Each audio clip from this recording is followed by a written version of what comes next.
Hey everyone, welcome again to my YouTube channel Pathshala. आज जो poem हम डिस्कस करने जा रहे हैं उसका नाम है द थॉट फॉक्स, जिसे टेड ह्यूज ने लिखा था और जिसे ह्यूज के collection the hawk in the rain में 1957 को पब्लिश कराया गया था। ह्यूज का लाइफ पीरियड 1930 से 1998 का था। वह एक ब्रिटिश राइटर थे जिन्हें 1984 में पोइट लोरेट बनाया गया था। टेड ह्यूज के notable works the hawk in the rain, selected poems और केव बर्ड्स है। द थॉट पोयम लिखने के लिए इंस्पिरेशन के बारे में है। पोयम में द फॉक्स एक पोएटिक एनर्जी और डार्कनेस में इंस्पिरेशन को शो कर रहा है। एनिमल की इमेज जो टाइटल में यूज की गई है वो पोयम में पोइट की राइटिंग इंस्पिरेशन की सिंबॉलिक मूवमेंट को शो कर रहा है। यह पोयम बताती है कि कैसे पोइट को लिखने के लिए इंस्पिरेशन मिलती है। पोयम में 6 स्टैंजाज है और सबके अंदर 4 लाइन्स है। तो चलिए पोयम को स्टैंजा वाइज समझते हैं। स्टैंजा 1 है, I imagine this midnight moment's forest. Something else is alive. Beside the clock's loneliness and this blank page where my fingers move. आधी रात का टाइम है। पोइट अपने कमरे में अकेले बैठा है और ट्राई कर रहा है पोएम लिखने की, पोएम के लिए इंस्पिरेशन ढूंढने की। लेकिन ऐसा लग रहा है कि इतनी कोशिशों के बाद भी पोइट को कोई इंस्पिरेशन नहीं मिलती है। तभी पोइट सोचता है, खुद को इमेजिन करता है मिडनाइट के टाइम फॉरेस्ट में। वह कहता है कि बाहर एकदम डार्क है और कुछ दिखाई नहीं दे रहा है। लेकिन पोइट को फील होता है कि बाहर उस डार्क में कोई और क्रिएचर भी है। पोइट को अपने घर में अकेलापन फील हो रहा है। बस कमरे में लगी घड़ी के चलने की आवाज के अलावा सब शांत है। पोइट के सामने एक ब्लैंक शीट रखी है जिस पर वह अपनी फिंगर्स मूव कर रहा है और कुछ लिखने की ट्राई कर रहा है, लेकिन पोइट को कोई इंस्पिरेशन नहीं मिलती। स्टैंजा 2 में कहता है, through the window I see no star, something more near, though deeper within darkness is entering the loneliness. Second stanza में पोइट कहता है कि वह विंडो से बाहर देख रहा है और आसमान में बस डार्कनेस है, एक भी स्टार्स नहीं है। लेकिन पोइट को फील होता है कि कोई चीज इस डार्कनेस में उसके पास आ रही है। फर्स्ट स्टैंजा से रिलेट करने पर हम कह सकते हैं कि पोइट सेकंड स्टैंजा में उस आइडिया के आने की बात कर रहा है जो धीरे धीरे आ रहा है, जिसे वह अपनी पोयम में लिखेगा। थर्ड स्टैंजा में है, cold delicately as the dark snow, a fox's nose touches twig, leaf. Two eyes serve a moment that now, and again now, and now, and now. Third stanza में poet आगे कहता है कि winter season है और सब dark और cold है। पोइट को यहाँ पता चलता है कि जो अब तक वह फील कर रहा था कि बाहर कुछ घूम रहा है, अब उसे पता चलता है कि वह एक फॉक्स है जो जंगल में घूम रहा है। उसकी नोज ट्विग्स और लीव्स को टच कर रही है और वह बार बार आसपास देख रहा है, अपनी सराउंडिंग्स को देखते हुए आगे बढ़ रहा है। उसी फॉक्स की तरह पोइट भी बैठा हुआ है, ब्लैंक पेपर के साथ, जो रिजेंबल कर रहा है उस स्नो कवर्ड फॉरेस्ट को। और कुछ लिखने से पहले पोइट भी फॉक्स की तरह अपनी सराउंडिंग्स को ध्यान से ऑब्जर्व कर रहा है। फोर्थ स्टैंजा में पोइट कहता है, sets neat prints into the snow, between trees and verily a lame, shadow legs by stump and in hollow, of a body that is bold to come.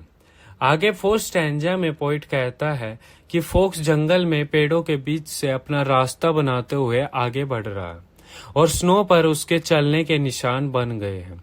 Poet कहता है कि focus की shadow एक injured animal की तरह पीछे हो गई है, लेकिन उसकी बॉडी बोल्डली और कॉन्फिडेंस में फॉरेस्ट में आगे बढ़ रही है और उसकी मूवमेंट उसकी शैडो से अलग एक पर्पस शो कर रही है। यहाँ फोक्स की मूवमेंट शो कर रही है पोइट की राइटिंग की मूवमेंट को। फोक्स की शैडो पोइट की लिखते टाइम डाउट्स और अनसर्टेनिटीज को दिखा रही है, लेकिन जैसे फोक्स जंगल में आगे बढ़ रही है वैसे ही पोइट भी अपनी इंस्पिरेशन और अपनी राइटिंग में आगे बढ़ रहा है।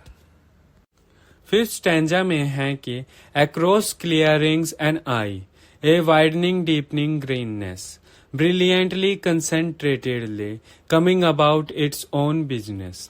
फिफ्थ स्टैंजा में पोइट आगे कहता है कि फोक्स जो धीरे धीरे पास आ रहा था, अब पोइट उसे अपनी विंडो से देख सकता है।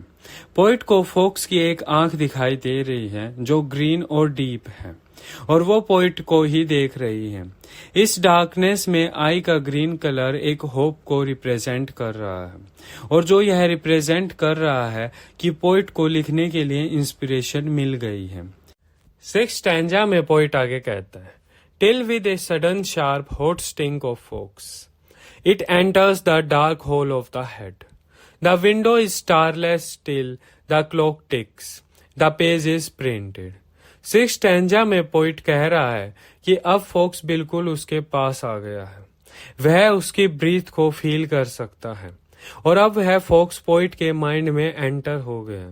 फोक्स के सिंबल से जो इंस्पिरेशन थी वो पोइट के माइंड में एंटर हो गई है, ठीक वैसे ही जैसे फोक्स चुपके से अपने होल में चला जाता है। अब वह थॉट पोइट के माइंड में आने के बाद वह पोइट के माइंड के साथ मिक्स हो जाता है और पूरी तरह पोइट के माइंड को पोजेस कर लेता है। आउटर वर्ल्ड में घड़ी की आवाज, स्टारलेस नाइट, लोनलीनेस, डार्कनेस, किसी चीज में कोई चेंज नहीं आता, सब अनअफेक्टेड रहते हैं। लेकिन इस थॉट फोक्स की तरह इंस्पिरेशन पोइट के माइंड में आती है, और जैसे फोक्स ने स्नो पर अपने फुटमार्क्स छोड़ दिए, वैसे ही नई इंस्पिरेशन के बाद पोइट उस ब्लैंक पेपर पर जिसे वह इतने टाइम से होल्ड करके बैठा था अपने मार्क्स छोड़ देता है। यानी कि वह जो इंस्पिरेशन आई है उसके बाद वह उस पर अपनी राइटिंग करता है। तो चलिए पोएम की थीम्स को समझ लेते हैं। पोएम की फर्स्ट थीम है inspiration takes patience. Poet poem में लिखने की प्रोसेस की बात कर रहा है और आर्ट की लोनलीनेस के बारे में बता रहा है। पोएट क्लॉक और मिडनाइट की डार्कनेस को लोनली बता रहा है और कह रहा है कि इस लोनलीनेस ने उसकी इमेजिनेशन को कवर कर लिया है। लोनलीनेस का मेटाफर यहाँ शो कर रहा है एब्सेंस क्रिएटिव इंस्पिरेशन की। पोएट को जब फोक्स की प्रेजेंस का पता चलता है तो वह उसको पकड़ने के लिए उसके पास नहीं जाता, नहीं तो फोक्स भाग जाता। पोएट पेशेंटली फोक्स के आने का वेट करता है। पोएट मिडनाइट में थॉट फोक्स का वेट कर रहा है और उसको अपने पास बुलाने के लिए पूरी तैयारी में है।